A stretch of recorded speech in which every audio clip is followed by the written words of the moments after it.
क्या उनके पीछे भी वो अजीत दोवल, जिसे दोवल डॉक्ट्राइन कहते हैं, वही है? इस पर गुफ्तगू करेंगे। कामरान साहब मेरे साथ मौजूद हैं, ना जाने दुनिया के किस कोने में है। अस्सलाम वालेकुम कामरान भाई। वालेकुम अस्सलाम वबरकातुहू। भैया मैं थाईलैंड में हूँ इस वक्त। है जंगल, बहुत छोटा आइलैंड है, बहुत दूर है।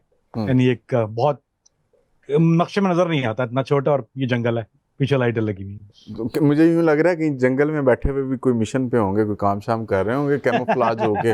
लोगों को तो यही पता होगा कि कामरान फरीदी हैं, फॉर्मर FBI एजेंट हैं। अब किसी को नहीं पता कि वो क्या कर रहे हैं वैसे फिल्मों में। बुजुर्ग और आदमी है बेचारा, पेंशन पे है, योगा करता है बेचारा, वॉक करता है बुजुर्ग।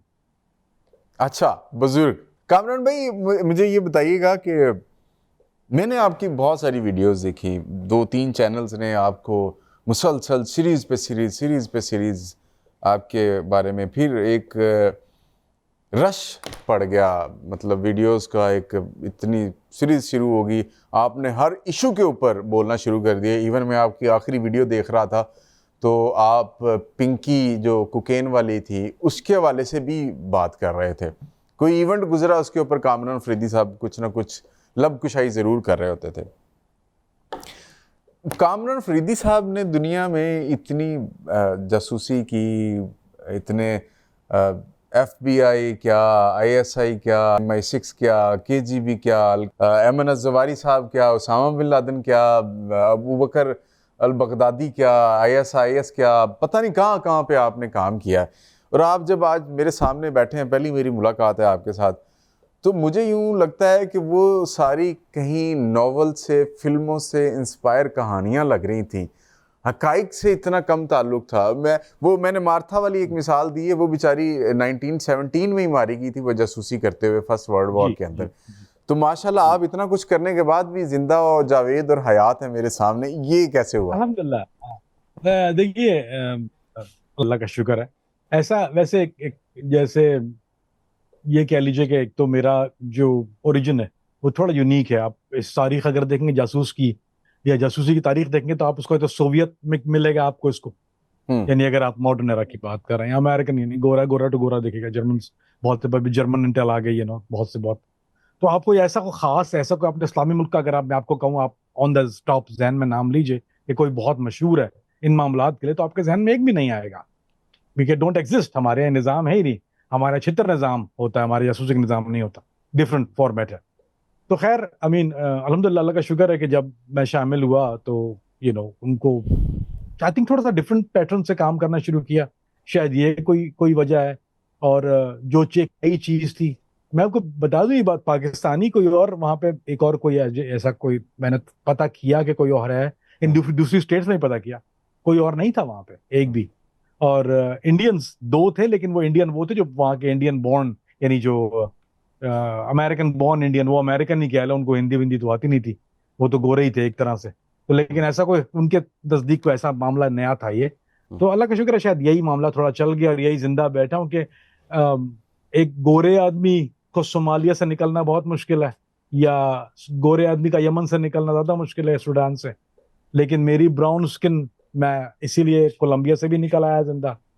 थाईलैंड में तो मैं रहता भी हूँ, और पूरे अफ्रीका में हर जगह रहा हूँ, केनिया से लेके सोमालिया से लेके मोजाम्बिक। एक चीज़ अल्हम्दुलिल्लाह। कामरान भाई ये भी होती है ना, हमने अक्सर पढ़ा भी है, चूँकि मैं आपसे जो बात करूँगा, हमारा मीडिया में ज़्यादातर रिसर्च बेस्ड चीज़ें होती हैं, पढ़ने पढ़ाने से ताल्लुक़ होता है, फिल्मों की जी बात नहीं होती, नॉवेल्स की बात नहीं होती, फैक्ट बेस्ड होती है।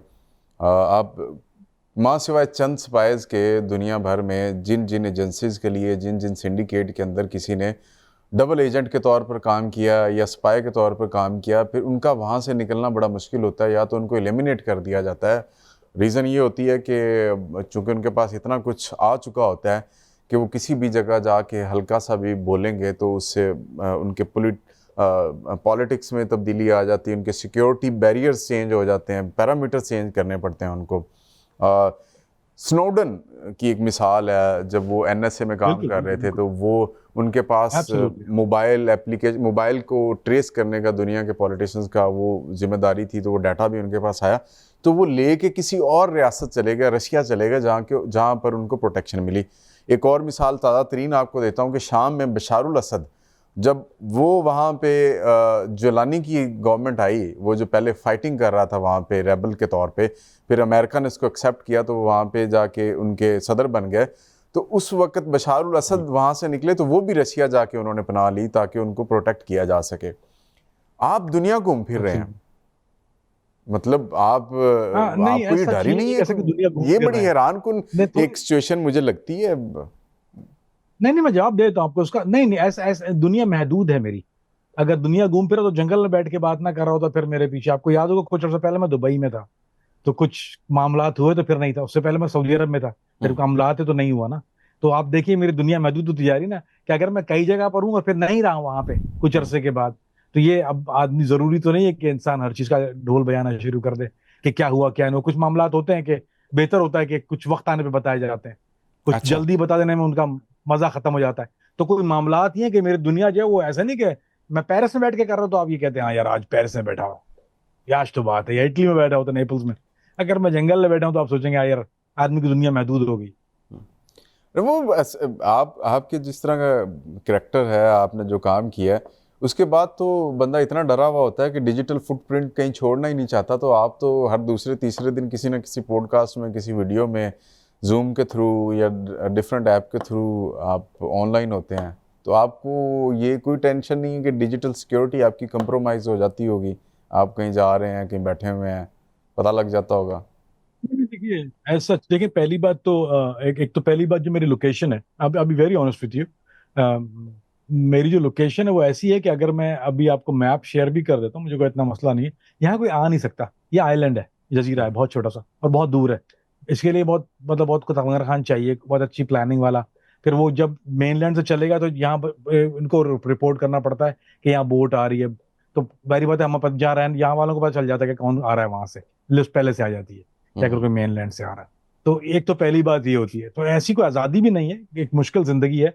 लेकिन ये कि अब ये ऐसी जी नहीं पड़ती। अब जो दूसरी बात ये मेरे भाई के ये जो किया है ना, मतलब कि बहुत कोई प्राउड या कोई बहुत आसान नहीं है ये, हम्म। क्योंकि अब मुझे भुगतना पड़ा है ना ये, हमने दिस एज, या अब मैं जब कुछ नहीं करा तो रिटायरमेंट लाइफ में भी मुझे अफेक्ट आ रहा है इस बात का।